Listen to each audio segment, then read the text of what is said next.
ఈరోజు దేవుని మాట హెబ్రీలకు 10వ అధ్యాయము 35వ వచనము. కాబట్టి మీ ధైర్యమును విడిచిపెట్టకుడి, దానికి ప్రతిఫలముగా గొప్ప బహుమానము కలుగును. ఏ విషయంలో ధైర్యాన్ని విడిచిపెట్టకూడదు? ప్రతి విషయంలోనూ ఆధైర్య పరిస్థితులు, ఆధైర్యపరిచే సమస్యలు, ఆధైర్యపరిచే బంధకాలు, అవి ఏవైనప్పటికీ మనము ధైర్యాన్ని విడిచిపెట్టకూడదు. ఏ ధైర్యం అది? దేవునితో ఉన్న సహవాసము. ఆయనే మనకు ధైర్యము, ఆయనే మనకు స్వాస్యము, ఆయనే మనకు భాగమై ఉన్నాడు దేవుడు. ఆయన మనం విడిచిపెడితే ఈ యొక్క అధైర్యము మన జీవితంలో ఎక్కువయ్యి పూర్తిగా సమస్యల వలయంలో చిక్కుకొని ఇబ్బంది పడే పరిస్థితులు ఎదురవ్వకుండా మనం ఏం చేయాలంటే మన ధైర్యాన్ని విడిచిపెట్టకూడదు. మనకు ధైర్యాన్ని చూపే దేవుడు, మనకు శక్తినిచ్చే దేవుడు, ఆయన వైపే చూడాలి. మరి ఈ ధైర్యాన్ని ఇచ్చే దేవుడి వైపు చూస్తుంటే మరి అధైర్య పరిస్థితులు ఏంటి అనుకోవచ్చు. మరి అధైర్య పరిస్థితులు అంటే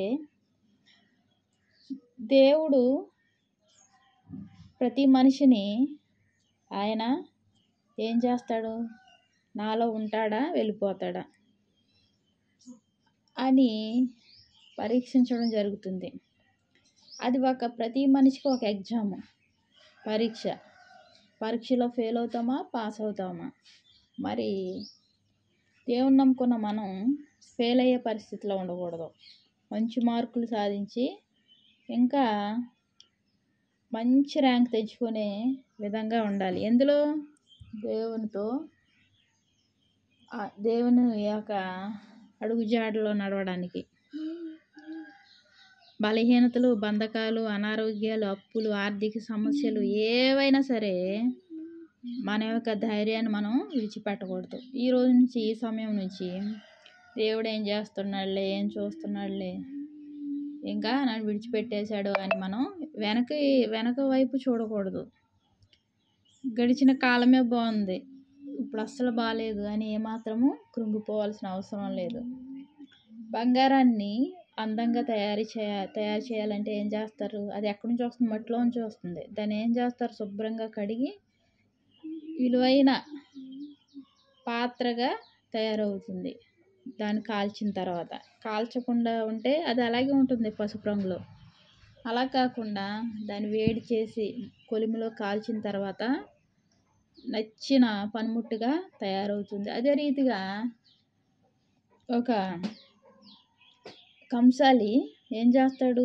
దాన్ని తనకు నచ్చిన విధంగా దాన్ని మలుస్తాడు. అదే రీతిగా దేవుడు కూడా ఆయన బిడ్డలైన మనల్ని ఇంకా ఎన్నో బహుమానాలు, ఎన్నో దీవెనలు, ఎన్నో ఆశీర్వాదాలు కుమ్మరించడానికి ఆయన ఏం చేస్తాడు? ఈ యొక్క చిన్న చిన్న సమస్యలు, ఆర్థిక ఇబ్బందులు, అనారోగ్య సమస్యలు, అది ఏవైనప్పటికీ మన ధైర్యాన్ని మనం విడిచిపెట్టకుండా ముందుకు సాగిపోతే ఆయన మనకి ఏం చేస్తాడు చూద్దాం. గొప్ప బహుమానము కలుగును. దానికి ప్రతిఫలంగా. దేనికి ప్రతిఫలంగా? ధైర్యాన్ని విడిచిపెట్టని కారణంగా నీకేం జరుగుతుంది?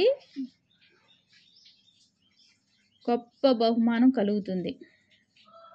మనం ఆ బహుమానం పొందుకొని నిమిత్తము మనం ఏం చేయాలి? ప్రతి దానిలోనూ ఓర్మి అవసరమై ఉన్నది. ఏదైనా సరే, చిన్నదైనా పెద్దదైనా, అది నీకు సమస్యగా కనబడుతుంటే నువ్వు ఎక్కడికి వెళ్ళాలి? ధైర్యాన్ని ఇచ్చే దేవుని సన్నిధికి వెళ్ళాలి. దేవుని సన్నిధి కంటే చర్చికి కాదు నేను అనేది. ప్రతి వారం చర్చికి వెళ్తావు, ఖాళీ సమయాల్లో వెళ్తావు, ఉపవాస ప్రార్థనలకు వెళ్తావు. నీకు ఎప్పుడైతే అధైర్యం అనిపిస్తుందో నువ్వు వెంటనే దేవుని సన్నిధి అంటే మోకరించి ప్రార్థన చేయాలి. అప్పుడు దేవుడు నీ జీవితంలో గొప్ప బహుమానాలు ఇచ్చే దేవుడుగా ఉన్నాడు. అవి స్థిరమైనవి, శాశ్వతమైన బహుమానాలు. ప్రతి దానిలోనూ నేను హెచ్చించే దేవుడుగా ఉన్నాడు.